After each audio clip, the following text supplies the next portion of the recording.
Nah, apa itu lemah lembut? Kita sudah belajar sebelumnya, saudara, bahwa orang yang lemah lembut adalah orang yang hatinya mudah bertobat, mudah berubah, ya, mudah diarahkan oleh Tuhan. Sedangkan rendah hati itu lawannya adalah sombong, saudara. Orang yang sombong adalah orang yang dikuasai oleh egonya. Ya, jadi kalau egonya memerintah, maka saudara, dia akan menjadi orang yang sombong, saudara. Nah, orang sombong itu tidak mungkin bahagia, saudara. Orang yang sombong tidak mungkin, saudaraku, dia menjadi orang yang puas hidupnya. Dia akan menjadi orang yang, saudara, mudah tersinggung, akan jadi orang yang mudah marah, akan jadi orang yang suka konflik dengan orang lain. Ya, dia adalah orang yang gampang kecewa, gampang kepahitan, saudara. Kenapa? Karena dia dikuasai oleh egonya. Nah, ketika ego memerintah, saudara, bagaikan sebuah mobil yang dikendalikan, ya, yang diarahkan, saudaraku, ke arah yang tidak benar. Ketika ego memimpin, saudara, itu bagaikan mobil kehidupan kita, ya, dikendalikan, disetir ke arah kerajaan kegelapan, saudara. Ya, kita dibawa, ya, kepada apa, saudara? Kepada kematian. Nah, karena itu, saudara, mari kita jangan sampai, saudaraku, sombong, egois. Nah, untuk itu gimana, saudara? Kita harus belajar rendah hati. Nah, ego di dalam dunia timur, saudara, itu ditidurkan, ya, dieliminasi dengan cara apa, saudara? Ya, dibikin tidur, saudara, dengan cara apa? Meditasi, dengan cara apa, saudara? Ya, si ego ini ditenangkan dengan cara yoga, ya, saudara. Nah, itu nggak memecahkan masalah. Ya, mau diapain aja, si ego tetap, saudaraku, akan berkuasa. Ya, walaupun dia tidur, kelihatannya, saudara, dia, ya, apa, nggak menonjol, tapi dia tetap bekerja diam-diam dalam diri seseorang. Ya, bahkan itu lebih parah, saudara. Kalau ego itu, saudara, ditidurkan, kita seolah-olah hidupnya, ya, tidak egois, tapi sebenarnya ini egois yang tersembunyi, saudara. Ya, itu lebih berbahaya, menipu kita. Ya, kita pikir kita orang yang, saudaraku, ya, baik, ya, saudara, orang, padahal itu, saudara, kita nggak sadar bahwa kita tetap self-centered. Ya, nah itu dunia timur, saudara. Dunia barat sebaliknya, saudara, ego itu apa? Nah, ego itu dimanjain, dimanjakan, ya. Ego itu, ya, dieksplorasi. Temukan dirimu, ya. Apa katanya? Terima dirimu, maksimalkan dirimu, ekspresikan dirimu. Itulah psikologi modern, saudara. Nah, jadi di barat, ya, si ego dimanjakan, saudara. Tapi apakah itu memecahkan masalah? Enggak. Di barat, saudara, yang memanjakan ego, justru, saudaraku, kita lihat hasilnya. Manusia makin egois, manusia makin, saudaraku, independen, ya, manusia makin apa, saudara, makin hidup menyendiri, saudara, tidak bisa membangun hubungan. Ya, kita lihat, saudara, perceraian makin tinggi di dunia barat, saudara. Nah, jadi, saudara, ya, ego itu nggak bisa cuman ditidurkan, ya, ditenangkan, ataupun, saudaraku, dimanjakan. Ego cuman bisa diselesaikan satu cara, saudara. Caranya Tuhan Yesus. Apa caranya Tuhan Yesus, saudara? Ego dibunuh. Ya, ego itu, saudaraku, dikendalikan. Ya, dibawa ke kayu salib, saudaraku. Tidak ada jalan lain. Ya, karena itu saudaraku, Yesus mengajarkan, ya, kalau kamu tidak menyangkal diri dan memikul salib setiap hari, kamu tidak dapat menjadi muridku. Makanya pemuritan tanpa pikul salib itu bukan pemuritan, saudaraku. Ya, nah karena itu saudara, kita mesti ya belajar saudara bagaimana ya berhadapan dengan ego kita dalam kitab praktek 3B ini. Nah, sebelum kita lanjut saudara, kita lihat lagi. Jadi saudara, kita ya praktek pemuritan setiap hari dan kita belajar rendah hati dan lemah lembut. Next. Nah, jadi saudara, pemuritan itu apa? Ya, berikutnya. Nah, jadi saya mau simpulkan dulu sebelum kita masuk ya tadi dua hal tadi, lemah lembut dan rendah hati. Jadi pemuritan itu adalah cara hidup yang mudah dan ringan. Ya, Tuhan beri kita cara hidup yang mudah, easy yoke ya, saudara. Ini adalah cara hidup yang mudah atau bahasa Indonesianya enak dan ringan. Ingat saudara, jalan pemuritan itu ya tidak mudah. Ya, jalannya sempit, penuh dengan kerikil, tapi cara hidupnya yang mudah. Ya, waktu kita menjalankannya saudara, karena kita praktek 3B ini bersama Yesus, makanya mudah dan ringan, saudara. Nah, jadi 3B itu apa? Berjalan bersama Kristus, yaitu praktek koram deo tiap hari, saudara. Ya, kita sadar akan hadiratnya tiap hari, berbincang-bincang dengan Tuhan tiap hari, kemudian belajar dari Kristus, saudara, sebagai pemagangnya tiap hari. Ya, nah kita belajar apa, saudara? Kita belajar terutama dua pelajaran tadi ya, saudara, lemah lembut dan rendah hati, yaitu kita mati terhadap ego, saudara. Nah, ketika kita mati tiap hari terhadap ego, ya kita berkurang-kurang, Kristus bertambah-tambah, maka kita berubah makin serupa dengan Kristus. Terjadi pertukaran. Hidupku bukan aku lagi, tapi Kristus yang hidup di dalam aku. Maka kita makin serupa dengan Kristus. Nah, karena itu kita mesti belajar bagaimana kita mati tiap hari, saudara. Ya, nah kita mau belajar dari Paulus bagaimana ego kita mati setiap hari. Next, kita lihat saudaraku di dalam 2 Korintus pasal 4. Ya, mari kita belajar dari Rasul Paulus, saudara, bagaimana mengaplikasikan kematian terhadap ego setiap hari. Nah, kita lihat saudara, Matius pasal 4, ya, kita lihat ayat yang ke-6 sampai ayat 7 dulu. Nanti saudara di rumah baca ini saudara sampai pas ayat yang ke-18-19 ya. Ini bagus sekali saudara. Di dalam pemuritan ini yang mesti tiap hari kita praktekkan. Sebab Allah telah berfirman, dari dalam gelap akan terbit terang. Ia juga membuat terangnya bercahaya di dalam hati kita, supaya kita beroleh terang dari pengetahuan tentang kemuliaan Allah yang nampak pada wajah Kristus. Jadi kata Paulus, saudara, ya, dia membuat terangnya bercahaya di dalam hati kita. Itulah Kristus yang berdiam dalam diri kita, saudara. Nah, hadirat Kristus yang berdiam dalam diri kita, saudara, itu mau bermanifestasi lewat tubuh kita, saudara. Sehingga kehidupan Kristus menjadi nyata. Ya, sehingga orang lain bisa melihat kehidupan Kristus dalam diri kita. Nah, saudara, kehidupan Kristus itu ya diumpamakan seperti terang yang bercahaya.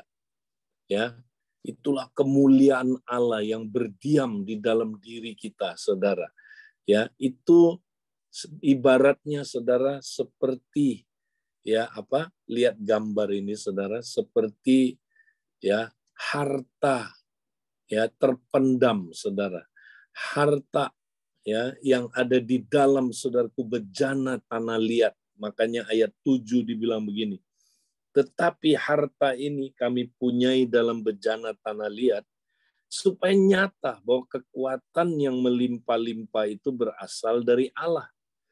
Ya, jadi di dalam diri kita ada harta. Ya, di dalam bejana tanah liat. Nah, saudara, harta itu adalah ya terang yang bercahaya itu dalam hati kita. Ya, nah harta ini yaitu Kristus dalam diri kita itu kita punyai dalam bejana tanah liat. Nah, bejana tanah liat ini gambaran dari tubuh kita, saudara. Jadi kita lihat ya seperti apa? Kalau saudara lihat gambar ini, saudara, di dalam tempayan ini, ya ada harta di dalamnya, ya ada emas yang berkilauan, ada mutiara yang apa, saudaraku, ya bening berkilauan. Di situ ada diamond, ya ada permata-permata yang berkilauan, saudara. Ya, misalnya itu adalah Kristus, saudara. Tapi itu enggak kelihatan karena ditutup oleh apa, saudaraku? Ya, oleh bejana tanah liat ini. Nah, supaya terang itu bercahaya dapat dilihat, maka bejana tanah liat ini mesti remuk dulu, saudara. Nah, itulah kematian ego, saudara. Ketika ego kita, saudaraku, mati, maka memancarlah terang itu keluar. Ya, lihat gambarnya, saudara. Dalam diri kita ada terang yang bercahaya. Kristus tinggal dalam kita, saudara. Tapi kehidupan itu tidak nyata dalam tubuh kita, melalui tubuh kita, kalau tubuh kita egonya belum dimatikan, saudara. Ya, belum dimatikan. Nah, itu sebabnya pelajaran-pelajaran selanjutnya di dalam ayat-ayat ini adalah bicara tentang bagaimana kita mencapai kematian ego. Nah, ingat tadi, saudara, ego tidak bisa ditidurkan seperti di agama barat, ya, agama timur, atau saudaraku dimanjakan di kepercayaan orang barat, mestinya dibawa kepada kematian. Nah, bagaimana caranya? Next kita lihat. Nah, saudara nggak usah khawatir, ya, karena di dalam ayat 11 dikatakan sebab kami yang masih hidup ini terus menerus, sekali lagi, terus menerus diserahkan kepada maut karena Yesus. Haleluya. Ya, saudara nggak usah cari mati, saudara.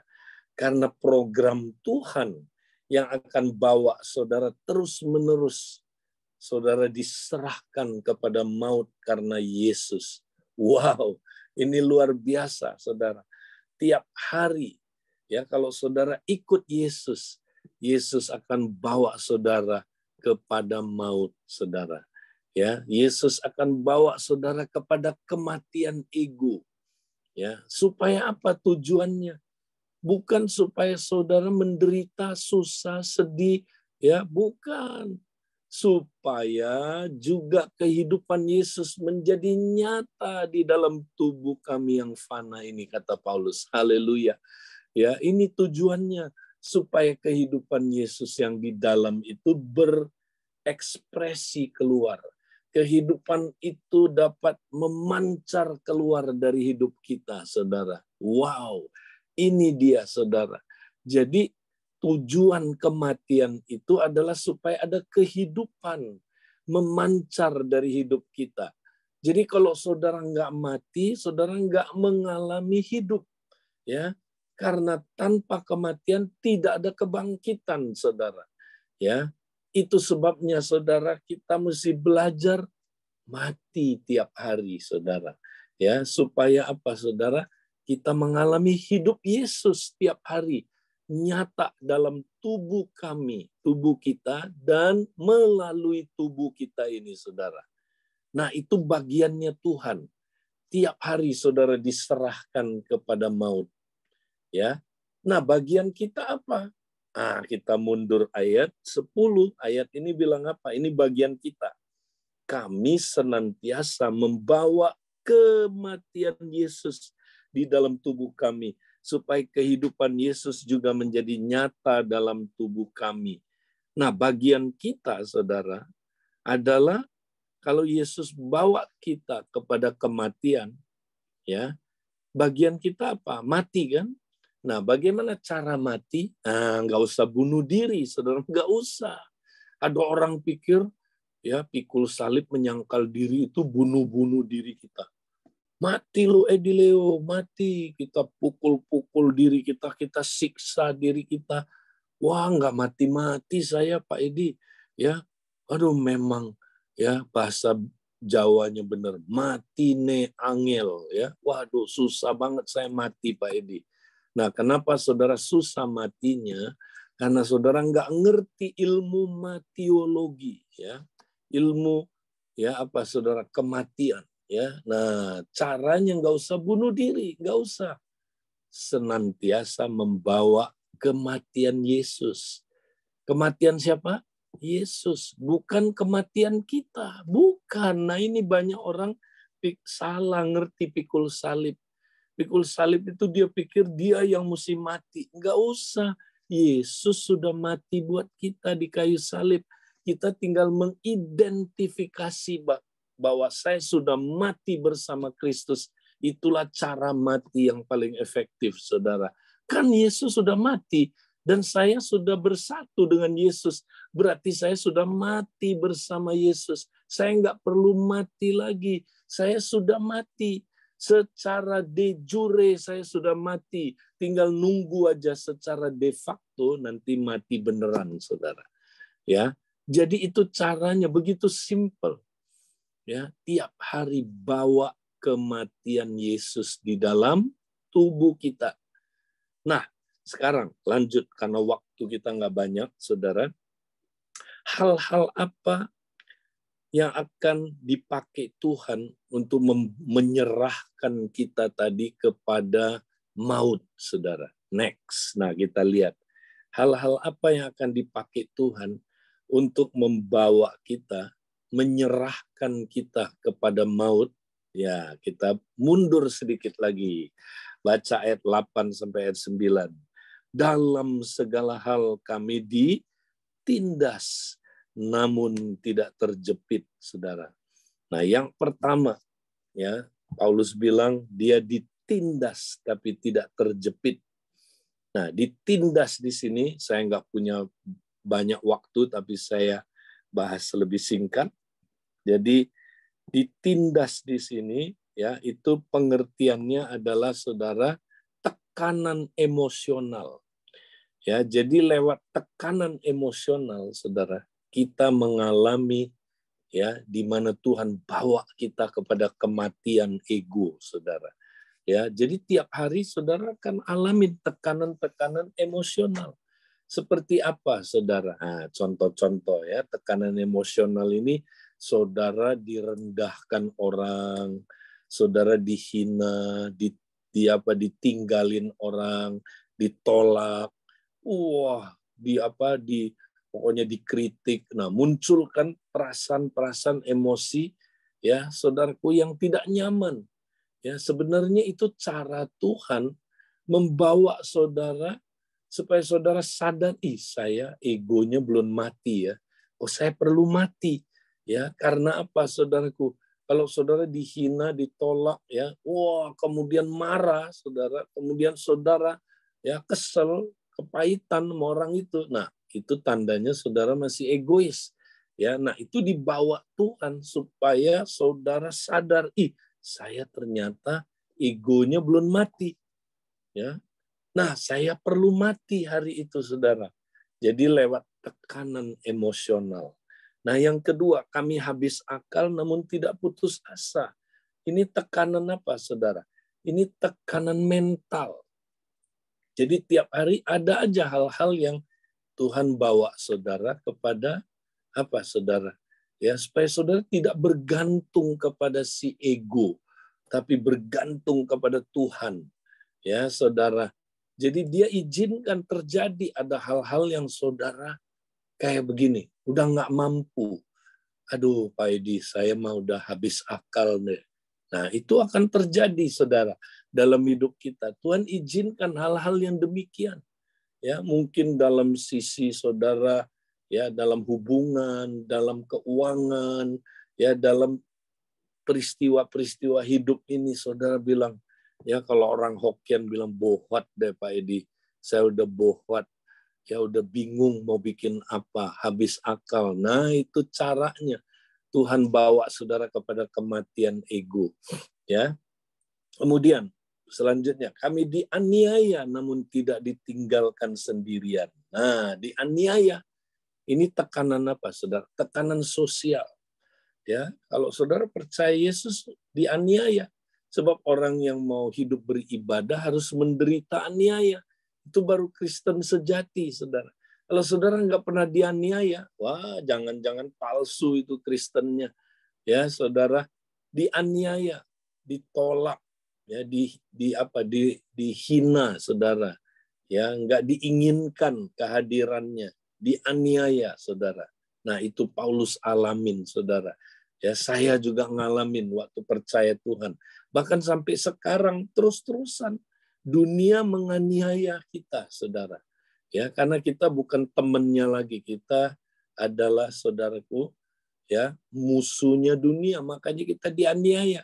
Terus yang terakhir, kami dihempaskan namun tidak binasa. Ya, nah ini tekanan apa, saudara? Tekanan fisik. Ya, Paulus ngalamin itu, saudara. Ya, waktu dia melakukan pelayanan, gak gampang, saudara. Dia kedinginan, kelaparan, dia harus karam kapal, dia dirampok. Kita dirampok aja langsung hidung sama bibir balapan. Kok saya dirampok? Kan saya melayani Tuhan. Ya, Paulus apa nggak melayani Tuhan, saudara? Dirampok, karam kapal, saudaraku. Ya, rasul kok bisa karam kapal? Ya itu siapa yang ngajarin saudara rasul nggak bisa mengalami karam kapal, nggak bisa mengalami dirampok. Siapa yang ngajarin? Itu teologi kemakmuran, saudara. Ya itu nggak benar. Ya, nah kita kalau ikut Yesus, saudara, ngalamin yang seperti ini. Ini cara Tuhan bawa kita kepada kematian. Ya, nah saudara bilang nggak mungkin lah. Ini kan buat rasul. Ini kan buat orang-orang rasul-rasul. Saya kan bukan rasul. Nah, baca Filipi 1, 29-30. Ya, saudara, saya syok waktu baca ini, saudara. Dulu saya pikir hanya rasul yang menderita seperti itu. Karena salah satu tanda kerasulan adalah menderita bagi Kristus, saudara. Oh, waktu baca ini saya kaget. Filipi 1, 29-30. Sebab kepada kamu dikaruniakan bukan saja untuk percaya kepada Kristus, melainkan juga untuk menderita bagi Dia. Ini dia, saudara. Ternyata kasih karunia bukan hanya untuk menyelamatkan kita lewat iman. Iman itu karunia, saudara. Tapi bukan hanya iman yang dikaruniakan, tapi juga untuk menderita bagi Dia. Wow. Jadi penderitaan itu adalah bagian dari kasih karunia yang menyelamatkan kita, saudara. Nah, ayat 30. Penderitaan yang bagaimana? Dalam pergumulan yang sama seperti yang dahulu kamu lihat padaku dan yang sekarang kamu dengar tentang aku. Wow. Ternyata penderitaan yang sama seperti yang rasul-rasul alamin. Ya, sama. Ya, tentu sama di sini, saudara. Bukan berarti bentuk aniayanya sama. Ya, tapi prinsipnya sama. Saudara ngalamin tekanan-tekanan tadi itu, saudara. Nah, itu yang Rasul Paulus alami, kita juga alamin. Kita ditindas, Ya, kita ngalamin tekanan-tekanan emosional. Kita mengalami, saudaraku, tekanan-tekanan mental. Kita mengalami tekanan-tekanan sosial. Kita mengalami tekanan-tekanan fisik, saudara. Ya, kita ngalamin. Ini cara Tuhan untuk bawa kita kepada kematian. Nah, sekarang dikit lagi, kalau kita udah dibawa kepada kematian lewat hal-hal ini, saudara, tiap hari ini ya, kita bisa alamin. Nah, apa respon kita sehingga kita bisa mati beneran, saudara? Ya, nah kita lihat 2 Korintus 4. Ya, kita baca ayat 13 sampai ayat 14. Next. Namun karena kami memiliki roh iman yang sama, ya, seperti ada tertulis, aku percaya sebab itu aku berkata-kata. Maka kami juga percaya dan sebab itu kami juga berkata-kata. Nah, saudara, ayat ini dikutip dari Mazmur, ya, pemazmur, ya, dan sepertinya itu Mazmur Daud, saudara. Ketika dia ngalamin tekanan seperti orang yang mau mati, saudara. Hidup dalam tekanan yang berat sekali, saudara. Nah, tapi ya saudara, dia bilang karena aku percaya maka aku berkata-kata. Maksudnya gini, dalam tekanan yang berat itu, dia percaya Tuhan akan melepaskan dia dari tekanan yang berat itu. Ya, sehingga memberi dia kelegaan. Ada harapan bahwa dia, saudaraku, tidak akan tinggal di dalam penderitaan maut itu terus, tapi dia akan mengalami saudaraku, kelegaan, kemenangan. Nah, karena dia percaya, dia berkata-kata. Ya, nah, kalau kita memiliki roh iman yang sama seperti itu, ya, bahwa dalam tekanan, saudaraku, ya, jangan takut, ada harapan. Harapan kita yang terbesar adalah kebangkitan. Makanya ayat 14 dia bilang begini, karena kami tahu bahwa Ia yang telah membangkitkan Tuhan Yesus akan membangkitkan kami juga bersama-sama dengan Kristus, dan Ia akan menghadapkan kami bersama-sama dengan kamu kepada dirinya. Haleluya. Ya, harapan kita yang paling besar adalah kebangkitan, saudara. Ya, memang di balik kematian ada kebangkitan, saudara. Makanya kalau kita dibawa ke jalan kematian, ya, tetap ya saudaraku punya pengharapan, ya, karena Yesus bangkit setelah mati. Nah, di balik kematian ada kehidupan, saudara. Makanya cara kita mengalami kematian itu adalah confess. Karena aku percaya, aku berkata-kata. Ya, jadi waktu saudara mengalami bilang, Edi, ya, kamu udah mati bersama Kristus. Ya, karena itu, ya, jangan kamu bersungut-sungut. Ya, justru lewat kematian ini kamu akan mengalami kehidupan Kristus yang luar biasa. Ya, kehidupan Yesus akan nyata dalam diri kamu. Ya, karena aku percaya, aku berkata-kata. Nah, ayat ini, saudara, disalah tafsirkan ya untuk orang teologi kemakmuran untuk diberkati. Ya, ngomong sama diri kamu, aku kaya, ya, aku kaya. Nah, ini salah guna, comotologi. Ya, kalau buat uang kita semangat, ayat ini dipakai untuk confession. Tapi konteksnya bukan itu, saudara. Ini adalah konteksnya kematian ego. Jadi tiap hari saudara mesti confess, aku udah mati. Edi, kamu sudah mati. Ya, jadi waktu ngalamin itu, saudara, wah, kita akan ngalamin nanti kuasa kebangkitannya. Di balik kematian ada apa, saudaraku? Ada kehidupan. Nah, sekarang yang terakhir kesimpulannya, saudara. Jadi mengapa harus mati terus-menerus berkali-kali, saudara? Ya, ingat, saudara. Next, yang terakhir. Nah, kenapa kita mesti mati terus-menerus berkali-kali lagi? Ya. Nah, karena gini, saudara. Karena hidup Kristus itu banyak aspeknya, saudara. Ya, nah ingat, hidup Kristus enggak menjadi nyata kalau tidak ada kematian. Jadi kita akan mengalami banyak jenis kematian-kematian di dalam hidup kita, saudara.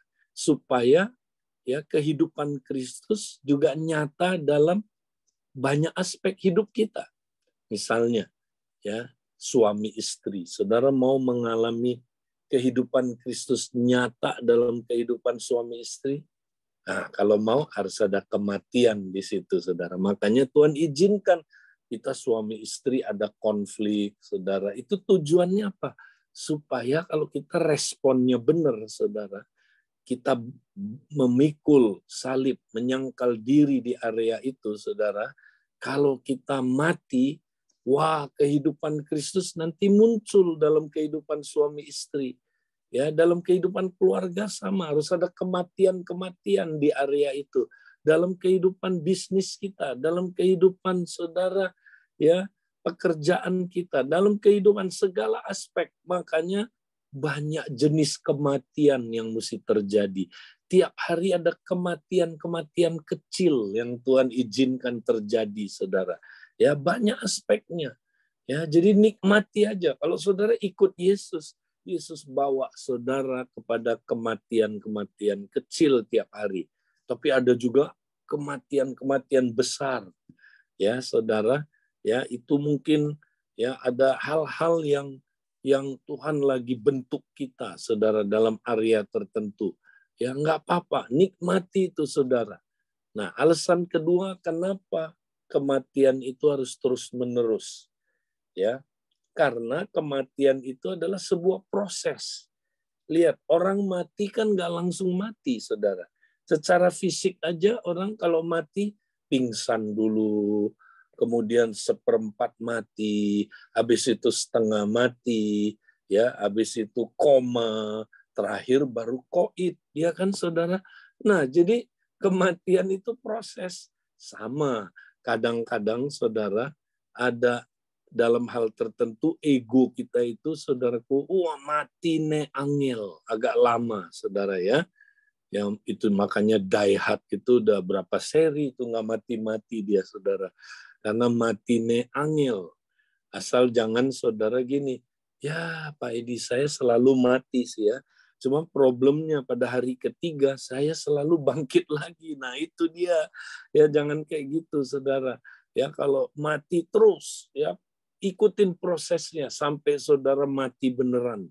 Nah, di balik itu nanti ada kehidupan, ya. Nah, alasan terakhir karena kematian perlu dipertahankan, saudara. Ya, jadi mati terhadap ego itu gini, saudara. Bukan berarti egonya nggak ada lagi. Bukan. Ya, egonya ditekan. Ya, ditekan lewat apa, saudaraku, salib. Ya, nah makanya kita nggak boleh berhenti pikul salib, saudara. Begitu kita berhenti pikul salib, egonya muncul lagi. Nah, kayak per, saudara. Per itu kalau dia supaya dia nggak muncul, kita tekan dia, saudara.